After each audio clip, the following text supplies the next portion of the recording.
High friends, welcome to Lakshmi maths. இன்னைக்கு என்ன பார்க்க போறோம்னா ஆர்ஆர்பி ஜேஇ எக்ஸாம்க்கான எக்ஸ்பெக்டட் கட் ஆஃப் வந்து பார்க்க போறோம். ஸோ ஜேஇயோட சிபிடி 1 எக்ஸாம் பார்த்தீங்க அப்படின்னா டிசம்பர் 16, 17, 18 இந்த டேட்ல வந்து நடந்துச்சு. ஸோ சிபிடி 1ல டோட்டலா 100 கொஸ்டின்ஸ் வந்து கேட்டிருந்தாங்க. ஸோ நெகட்டிவ் மார்க் பார்த்தீங்கன்னா 1/3 இதுக்கான ஆன்சர் கீயும் ரிலீஸ் பண்ணிட்டாங்க. ஸோ ஸ்டூடெண்ட்ஸ் எல்லாருமே அவங்களோட ரா ஸ்கோரும் கால்குலேட் பண்ணியாச்சு. ஓகேவா? ஸோ இப்போ நாம என்ன பார்க்க போறோம்னா ஜேஇக்கான எக்ஸ்பெக்டட் கட் ஆஃப் என்ன இருக்கும் இதை தான் நம்ம பார்க்க போறோம்.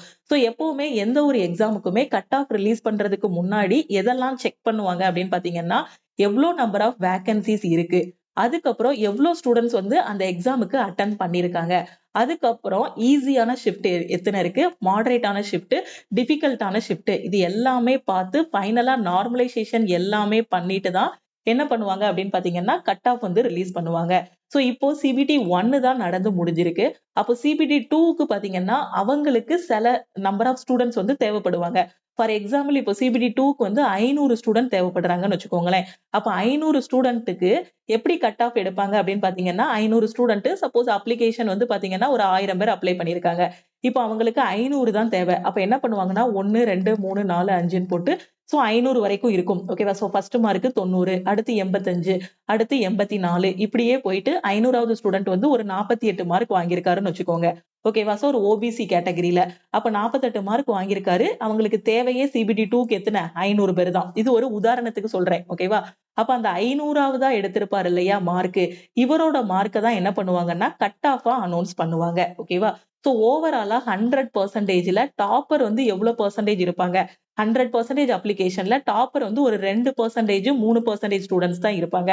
சோ இங்க மெஜாரிட்டி யாருன்னா ஆவரேஜா படிக்கக்கூடிய ஸ்டூடெண்ட். இந்த ஆவரேஜ் ஸ்டூடெண்டோட மார்க் தான் என்னவா இருக்கும்னா கட் ஆஃபா இருக்கும். ஓகேவா? சோ ஃபர்ஸ்ட் பாத்தீங்கன்னா நமக்கு ப்ரீவியஸ் இயர்ல எவ்வளவு கட் ஆஃப் வச்சிருக்காங்கங்கறத நம்ம பாத்துக்கலாம். Okay. So RRB JE CBT 1க்கு ப்ரீவியஸ் இயர் கட் ஆஃப் பாத்தீங்கன்னா சென்னை ஜோனுக்கு ஃபர்ஸ்ட் நான் சொல்லிடுறேன். சோ ஜெனரலுக்கு 61 மார்க், ஓபிசிக்கு 48, எஸ்சிக்கு 42, எஸ்டிக்கு 36 வச்சிருக்காங்க. அது போக ஒவ்வொரு ஜோனுக்கும் பாத்தீங்கன்னா கட் ஆஃப் வந்து ஒவ்வொரு மாதிரி இருக்கு. சோ ஃபார் எக்ஸாம்பிள் திருவனந்தபுரம் ஜோனுக்குலாம் பாத்தீங்கன்னா போன தடவை வந்து ஜெனரலுக்கே 52 கட் ஆஃப் தான் வச்சிருக்காங்க. ஓபிசிக்கு 46, எஸ்சி ஸ்டூடெண்ட்டுக்கு 38, எஸ்டிக்கு வந்து 30. ஓகே, இது திருவனந்தபுரம்.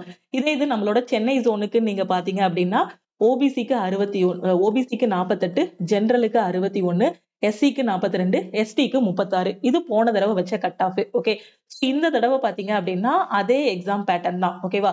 மேக்ஸ்ல பாத்தீங்கன்னா 30 கொஸ்டின், ஒவ்வொரு கொஸ்டினுக்கும் ஒரு மார்க், 30 மார்க், ரீசனிங்ல 25 கொஸ்டின், ஜெனரல் அவேர்னஸ்ல 15 கொஸ்டின், ஜெனரல் சயின்ஸ்ல பாத்தீங்கன்னா 30 கொஸ்டின், டோட்டலா 100 மார்க்குக்கு ஸ்டூடெண்ட்ஸ் வந்து எக்ஸாம் எழுதியிருக்காங்க. டைம் வந்து பாத்தீங்கன்னா 1.5 மணி நேரம். ஓகேவா? இப்போ இதுல ரா ஸ்கோர் கால்குலேட் பண்ணிருப்பீங்க இல்லையா? சோ இதுல ஓபிசிக்கு பாத்தீங்க அப்படின்னா நம்ம எவ்வளவு மார்க் எக்ஸ்பெக்ட் பண்ணலாம் அப்படின்னா, நீங்க ஓபிசியா இருக்கீங்க, உங்களோட சேஃப் ஸ்கோர் பாத்தீங்கன்னா உங்களோட ரா ஸ்கோர் வந்து 55க்கு மேல வருது அப்படின்னா நீங்க சிபிடி 2க்கு படிக்கலாம். எனக்கு 50 தான் வருது மேம் அப்படின்னா சோ நீங்களும் என்ன பண்ணலாம் அப்படின்னு பாத்தீங்கன்னா சிபிடி 2 எக்ஸாமுக்கு வந்து படிக்கலாம். ஓகே. சோ ஜெனரலுக்கு பாத்தீங்கன்னா ஒரு 55க்கு மேல வருது அப்படின்னா நீங்க சிபிடி 2 எக்ஸாமுக்கு படிக்கலாம். ஏன்னா இது கூட நீங்க ஒரு பிளஸ் ஆர் மைனஸ் 5 பண்ணிக்கோங்க. ஓகேவா? சோ அந்த 55 கூட ஒரு பிளஸ் ஆர் மைனஸ் 5 பண்ணிக்கோங்க. கட் ஆஃப் கம்மியா இருந்துச்சு அப்படின்னா ஜெனரலுக்கு 50 மார்க் வரைக்கும் கட் ஆஃப் போக வாய்ப்பு இருக்கு. ஓகேவா? சோ 50 வரைக்கும் போகலாம். சப்போஸ் கட் ஆஃப் அதிகமா போகுது அப்படின்னா உங்களுக்கு 60 இருக்கும். ஓகே. சோ இது கூட ஒரு பிளஸ் ஆர் மைனஸ் 5 மட்டும் பண்ணிக்கோங்க. சோ மேக்ஸிமம் உங்களோட மார்க் வந்து பாத்தீங்கன்னா 55 to 60க்குள்ள உங்களோட ரா ஸ்கோர் வருது அப்படின்னா சோ நீங்க என்ன பண்ணலாம்னா தைரியமா என்ன பண்ணலாம், இந்த சிபிடி 2 எக்ஸாமுக்கு வந்து படிக்கலாம். ஜெனரல் கேட்டகரியில இருக்கக்கூடிய ஸ்டூடெண்ட். ஓகேவா? சோ ஓபிசியா இருக்கீங்க அப்படின்னா உங்களோட ஸ்கோர் வந்து ஒரு 50க்கு மேல வருதுன்னா நீங்க சேஃபான இதுல இருக்கீங்க. சப்போஸ் இதை விட கொஞ்சம் கம்மி பண்றாங்க அப்படின்னா கட் ஆஃப் எவ்வளவு கம்மியாகும்னா ஒரு 45 அந்த ரேஞ்சில தான் கம்மியாகும். ஓகே. சோ நான் ஆவரேஜ் ஸ்டூடெண்ட் பத்தி பேசுறேன், நான் டாப்பர் பத்தி பேசல. மேம் எனக்கு 85 வருது, எனக்கு 75 வருது அப்படிங்கிற ஸ்டூடெண்ட் நீங்க உறுதியா படிக்க ஆரம்பிச்சிடலாம் சிபிடி 2க்கு. சோ கட் ஆஃப் எப்பவுமே ஆவரேஜ் ஸ்டூடெண்டோட மார்க்கை வச்சுதான் டிக்ளேர் பண்ணுவாங்க. சோ நீங்க ஜெனரல்ல வரீங்க, உங்களோட ஸ்கோர் வந்து 50க்கு மேலேயே வருதுனாலும் நீங்க சிபிடி 2க்கு படிங்க. ஓகேவா? ஏன்னா வாய்ப்பு இருக்கு. 55க்கு மேல போகவும் வாய்ப்பு இருக்கு. அதிகமா கட் ஆஃப் வைக்கிறாங்கன்னா ஒரு 60க்குள்ள வைப்பாங்க. கம்மியா போகுது அப்படின்னா 50 ஆகும் ஜெனரலுக்கு. அதே ஓபிசிக்கு பாத்தீங்க அப்படின்னா உங்களுக்கு 50க்கு மேல ஸ்கோர் வருது அப்படின்னா நீங்க சேஃப் ஜோன்ல தான் இருக்கீங்க. சோ நீங்க என்ன பண்ணிக்கலாம், அடுத்து சிபிடி 2க்கு படிக்கலாம். ஓகேவா? சோ உங்களுக்கு கம்மி ஆகுது அப்படின்னா கட் ஆஃப் வந்து பாத்தீங்கன்னா 45 இருக்கும். அதிகமா போகுது அப்படின்னா உங்களோட கட் ஆஃப் வந்து 55ன்னு இருக்கும். ஓகே. ஜென்ரலுக்கு கட் ஆஃப் கம்மியாகுது அப்படின்னா 50ன்னு கட் ஆஃப் இருக்கும். அதிகமா போகுது அப்படின்னா உங்களோட கட் ஆஃப் 60ன்னு இருக்கும். இல்ல அந்த 55, 50 உங்களுக்கு கட் ஆஃபா இருக்கும். ஓகே, நான் சொல்றது கன்ஃபியூஷன் இருக்காதுன்னு நினைக்கிறேன். இப்போ உங்களோட ஸ்கோர் வந்து ஜென்ரலுக்கு 50க்கு மேல வந்தாலே நீங்க என்ன பண்ணலாம், சிபிடி 2க்கு படிக்கலாம். ஓபிசிக்கு பாத்தீங்க அப்படின்னா உங்களுக்கு 45க்கு மேல ஸ்கோர் இருந்தாலே நீங்க சிபிடி 2க்கு படிங்க. ஓகேவா? சோ இடபிள்யூஎஸ் ஸ்டூடெண்ட்டுக்கும் ஓபிசி ஸ்டூடெண்ட்டுக்கும் பெரிய வித்தியாசம் இருக்காது. எப்பவுமே 1 மார்க் 2 மார்க் டிஃபரன்ஸ் தான் வரும். ஓபிசியை விட இடபிள்யூஎஸ்க்கு கம்மியா இருக்கலாம். இல்ல 2 பேருக்குமே சேம் கட் ஆஃப் தான் எப்பவும் வைப்பாங்க. சோ நீங்க வந்து பாத்தீங்கன்னா உங்களுக்கு அதே இடபிள்யூஎஸ்க்கும் 45க்கு மேல வருது, இல்ல 49 கிட்ட வருது அப்படின்னா நீங்களும் என்ன பண்ணலாம் அப்படின்னா சிபிடி 2க்கு படிக்க ஆரம்பிக்கலாம். மத்தவங்க நாங்க படிக்க கூடாதா மேம் அப்படின்னு கேட்டீங்கன்னா, சோ நீங்களும் படிங்க. அடுத்து வரக்கூடிய எக்ஸாம்ஸுக்கு நல்லா படிங்க. ஓகேவா? சோ சிபிடி 2க்கும் ரெடி ஆகுங்க. அட் த சேம் டைம் அடுத்து இன்னும் ரயில்வேல நிறைய ஆப்பர்ச்சுனிட்டிஸ் இருக்கு. சோ அந்த எக்ஸாமுக்கும் படிங்க. ரா ஸ்கோர் கால்குலேட் பண்ணிட்டு எனக்கு ரொம்ப கம்மியா வருது, 15 மார்க் வருது, 20 மார்க் வருது, நான் என்ன மேம் பண்ணட்டும், இதுதான் என்னோட ஃபர்ஸ்ட் அட்டெம்ப்ட் அப்படின்னு சொல்லக்கூடிய ஸ்டூடெண்ட் ஒண்ணுமே இல்ல, இன்னும் நிறைய வாய்ப்புகள் இருக்கு. சோ நல்லா படிங்க. இப்ப எஸ்சி ஸ்டூடெண்ட்டுக்கு பாத்தீங்க அப்படின்னா உங்களுக்கு ஒரு 40க்கு மேல வருது அப்படின்னாலே நீங்க என்ன பண்ணலாம், எஸ்சி ஸ்டூடெண்ட் படிக்கலாம். சப்போஸ் 35க்கு மேல என்னோட ஸ்கோர் இருக்கு அப்படின்னாலும் எஸ்சி ஸ்டூடெண்ட் படிக்க ஆரம்பிக்கலாம். எஸ்டிக்கு பாத்தீங்கன்னா சேஃப் ஸ்கோர் வந்து 35. ஓகேவா? சோ நான் சொல்லியிருக்கிறத விட கம்மியா போகுது கட் ஆஃப் அப்படின்னா ஒரு 5 மார்க் தான் கம்மியாகும், இல்ல ஒரு 2 மார்க் 3 மார்க் தான் கம்மியாகும். அதிகமா போகுதுனாலும் ஒரு 5 மார்க் தான் அதிகமாகும், அவ்வளவுதான். ஆனா நீங்க ஒரு ஜென்ரலா இருக்கீங்க, 55க்கு மேல ஸ்கோர் வருதுன்னா ரொம்ப உறுதியா உட்கார்ந்து சிபிடி 2க்கு படிங்க. ஓபிசியா இருக்கீங்க, 50க்கு மேல உங்களோட ஸ்கோர் வருது அப்படின்னா நீங்களும் ரொம்ப கான்பிடென்ட்டா சிபிடி 2க்கு ரொம்ப நல்லா படிங்க. இடபிள்யூஎஸ் இருக்கீங்க, 49க்கு மேல அதே 50க்கு மேல உங்களுக்கு வருது அப்படின்னா சோ நீங்களும் என்ன பண்ணலாம், உறுதியா உட்கார்ந்து சிபிடி 2க்கு படிக்கலாம். எஸ்சி ஸ்டூடெண்டா இருக்கீங்கன்னா 40க்கு மேல ஸ்கோர் வருது அப்படின்னா நீங்க படிங்க. எஸ்டி ஸ்டூடெண்டா இருந்தீங்கன்னா 35க்கு மேல வந்தாலும் நீங்க படிக்க ஆரம்பிக்கலாம். ஓகே, சோ இது வந்து சேஃப் ஸ்கோர். அதனாலதான் நான் சேஃப் ஸ்கோர்னு மென்ஷன் பண்ணியிருக்கேன். ஏன்னா இதை விடவும் ரொம்ப அதிகமா கட் ஆஃப் போக வாய்ப்பு இல்ல. ஓகேவா? சோ இந்த ரேஞ்சுக்குள்ளதான் கட் ஆஃப் வந்து இருக்கும். சோ இவ்வளவுதான் கட் ஆஃப், அக்யூரேட்டா இப்படிதான் இருக்கும், இந்த பாயிண்ட் தான் 50.5 49.25ன்னு யாராலையுமே கட் ஆஃப் வந்து பிரிடிக்ட் பண்ண முடியாது. பட் உங்களோட ஸ்கோர் வந்து இந்த ரேஞ்சில வருது அப்படின்னா கண்டிப்பா நீங்க வந்து ஒரு சேஃபான இதுலதான் இருக்கீங்க. சிபிடி 2 எக்ஸாமுக்கு நீங்க தாராளமா படிக்கலாம். ஓகே, சோ மத்தவங்களும் இதுல இருந்து எனக்கு ஒரு 2 மார்க் கம்மியா இருக்கு மேம், ஒரு 3 மார்க் கம்மியா இருக்குங்கிறவங்களும் சிபிடி 2 எக்ஸாமுக்கு ரெடி ஆகுங்க. ஏன்னா ரயில்வே டிபார்ட்மெண்ட் கையில கட் ஆஃப் இருக்கு, அது கம்மியாகவும் ஆகலாம். இதுல இருந்து கம்மியாகுதுன்னா 2 மார்க் 3 மார்க் கம்மியாகும், அதிகமாகுதுனாலும் 2 மார்க் 3 மார்க் அதிகமாகும். ஓகேவா? சோ அப்ப அவங்க அக்யூரேட்டா கட் ஆஃப் பிரெடிக்ட் பண்ணி அடுத்து ரிலீஸ் பண்ணிடுவாங்க. சோ இந்த ஸ்கோருக்கு மேல வச்சிருக்கவங்க எல்லாரும், இந்த ஸ்கோர்ல இருந்து இதுக்கு மேல வச்சிருக்கவங்க டைம் வேஸ்ட் பண்ணாம சிபிடி 2க்கு வந்து ரெடி ஆகுங்க. எனக்கு கட் ஆஃப் எவ்வளவு வரும்னு தெரியல அப்படின்ட்டு யோசிச்சுட்டே இருக்காம கரெக்டா நீங்க வந்து படிக்க ஆரம்பிங்க. ஓகேவா?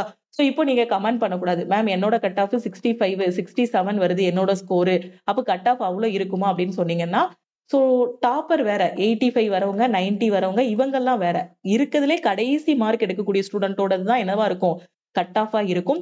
ஆவரேஜ் ஸ்கோர் எடுக்கிறவங்க தான் இங்க மெஜாரிட்டி. ஓகேவா? சோ டாப்பரோட மார்க்கை எப்பவுமே கட் ஆஃபா வைக்க மாட்டாங்க. ஆவரேஜ் ஸ்கோர், அவங்களுக்கு தேவையான வேகன்சில லாஸ்ட் மார்க் யாரு வராங்களோ அவங்களோட மார்க் தான் கட் ஆஃபா இருக்கும். சோ அதனால கான்பிடென்ட்டா உட்கார்ந்து சிபிடி 2க்கு நல்லா தெளிவா படிங்க. ஏன்னா நமக்கு சிபிடி 1 மட்டும் பாஸ் பண்ணா வேலை கிடையாது, சிபிடி 2வும் படிக்கணும். அதுக்கப்புறம் டாக்குமெண்ட் வெரிஃபிகேஷன் இருக்கு, மெடிக்கல் இருக்கு, எல்லாமே இருக்கு. அதான செலக்ஷன் ப்ராசஸ். சோ ஜேஇயோட செலக்ஷன் ப்ராசஸ் என்ன, சிபிடி 1 பாஸ் பண்ணணும், சிபிடி 2 பாஸ் பண்ணணும், மெடிக்கல், அதுக்கப்புறம் வந்து டாக்குமெண்ட் வெரிஃபிகேஷன், எல்லாமே இது பண்ணாதான் நமக்கு வந்து என்ன இருக்கும், போஸ்டிங் வந்து கிடைக்கும். ஓகேவா? சோ ஃபர்ஸ்ட் ஸ்டேஜை விட செகண்ட் ஸ்டேஜ்ல இன்னும் மார்க் வந்து அதிகமா ஸ்கோர் பண்ணணும். ஸ்கோர் பண்ணும் போதுதான் நம்மளோட ஜாபை வந்து இன்னும் நாம என்ன பண்ண முடியும், கன்ஃபார்ம் பண்ண முடியும். அதனால சிபிடி 2க்கு நல்லா உட்கார்ந்து படிங்க. ஓகேவா? சோ நீங்க படிக்கிறது எந்த இடத்துலயும் வேஸ்ட் ஆகாது. அடுத்தடுத்து ரயில்வேல நிறைய வாய்ப்புகள் கொடுக்க போறாங்க. அதே மாதிரி அடுத்து இன்னும் குரூப் டி எக்ஸாம் அப்ளை பண்ணலாம். ஜேஇ எக்ஸாம் அப்ளை பண்ண எல்லாருமே குரூப் டி எக்ஸாம் அப்ளை பண்ணுவீங்க, என்டிபிசி எக்ஸாம் அப்ளை பண்ணிருப்பீங்க. நீங்க படிக்கிறது எல்லாத்துக்குமே உங்களுக்கு வந்து யூஸ்ஃபுல்லா இருக்கும். அதனால அந்த கன்சிஸ்டன்சியை விட்டுறாம கரெக்டா படிங்க. எக்ஸ்பெக்டட் கட் ஆஃப் என்னன்னு பார்த்து யூடியூப்ல கன்ஃபியூஸ் ஆகாதீங்க. ஓகேவா? சோ கரெக்டா படிங்க, ரிப்பீட்டடா டெஸ்ட் எடுங்க, கண்டிப்பா சக்சஸ் உங்களுக்கு தான். ஓகே, சோ இனிதான் மேம் நான் குரூப் டி எக்ஸாமுக்கு படிக்க போறேன், என்டிபிசி எக்ஸாமுக்கு படிக்க போறேன் அப்படிங்கிற ஸ்டூடெண்ட் சோ மறக்காம லக்ஷ்மி மேக்ஸ் ஆப்பை பிளே ஸ்டோர்ல இருந்து டவுன்லோட் பண்ணிக்கோங்க. ஓகே, சோ டவுன்லோட் பண்ணிட்டு உங்களோட மொபைல் நம்பர் என்டர் பண்ணி லாகின் பண்ணிக்கோங்க. சோ இனிதான் நான் படிக்கணும், எங்க இருந்து படிக்கணும், எப்படி படிக்கணும்னு தெரியாத ஸ்டூடெண்ட் லக்ஷ்மி மேக்ஸ் ஆப்ல இருக்கக்கூடிய ஆல் இன் ஒன் கோர்ஸ்ல ஜாயின் பண்ணிக்கோங்க. ஸோ என்டிபிசி எக்ஸாமுக்காக ஆல்ரெடி ஒரு பேட்ச் வந்து நம்ம ஸ்டார்ட் பண்ணி கொண்டு போயிட்டு இருக்கோம். இப்போ இது வரைக்கும் படிக்க ஆரம்பிக்காத ஸ்டூடெண்ட்டுக்காக செகண்ட் பேட்ச் வந்து லக்ஷ்மி மேக்ஸ் ஆப்ல ஸ்டார்ட் பண்ணியிருக்கோம். குரூப் டிக்கான பேட்சும் நம்ம ஆப்ல வந்து ஸ்டார்ட் பண்ணியிருக்கோம். ஸோ கிளாஸஸ் எல்லாமே ஃபாலோ பண்ண ஆரம்பிங்க. ஓகே.